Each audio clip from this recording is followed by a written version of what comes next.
The unfortunate thing that is also happening is that when we as white people see images of buildings on fire and violent riots in the streets and destruction of property, and we say, oh, this isn't helping, or this isn't good, this isn't the right way to protest. I really want us to think about that. What are we really saying? If we're saying that's the wrong way to protest, well, we're already conflating protesters with those who are instigating violence. So we're already dehumanizing a movement. And we're also saying, I'm not a part of it. Those protesters, that mob, needs to act differently. So dehumanization's happening there. They shouldn't do that.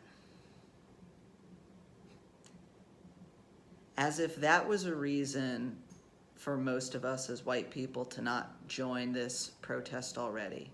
By saying they shouldn't do that, we've once again said that it's those protesters and demonstrators calling for justice and us on the sidelines observing things, saying this is distasteful to us, you are hurting your cause. It is not their cause, it is our cause. They are our neighbors, they are our fellow citizens, they are our fellow human beings in this country, on this planet, held together by the same source energy that gives us all life.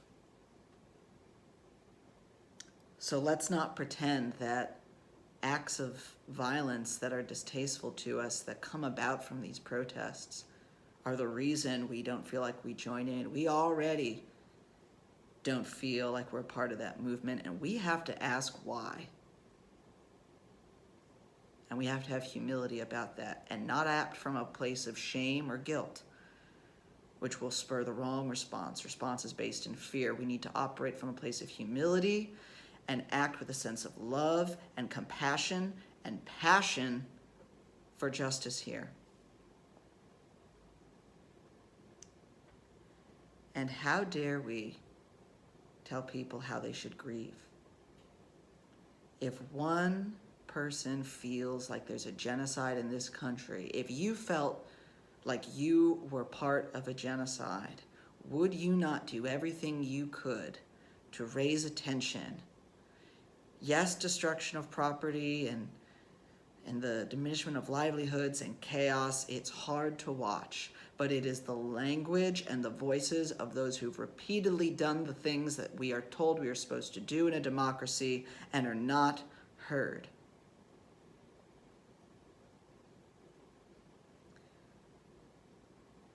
Unpleasant, yes. But when it's your life on the line, I'd ask you, what would you do? How do you get those in power who, let's be honest, care most about property over lives? If they didn't, things would have already changed by now.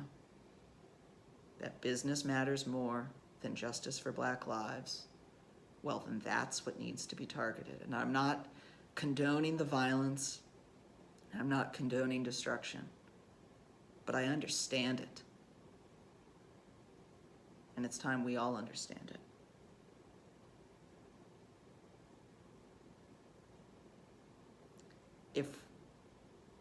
And at the very core of all of this, if we're looking at the symptoms of the protests and the demonstrations and the riots, then we're not listening.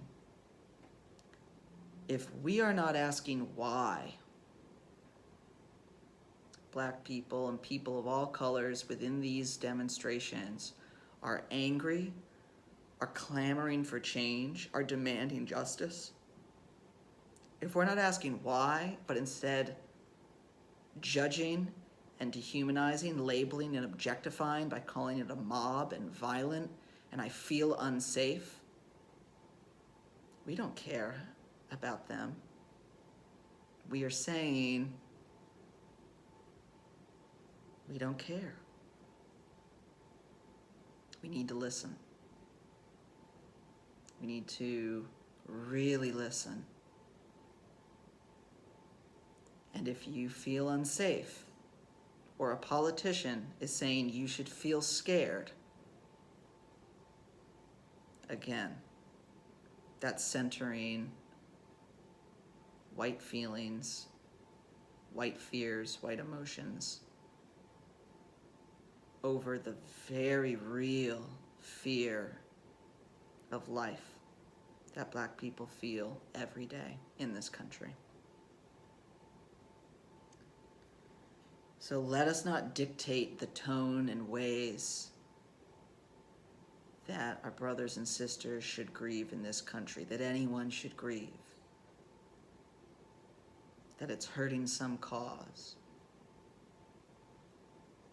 These are things we all need to take in deeply, and as white people really confront our reactions, our non-actions, and our resistance to what's happening.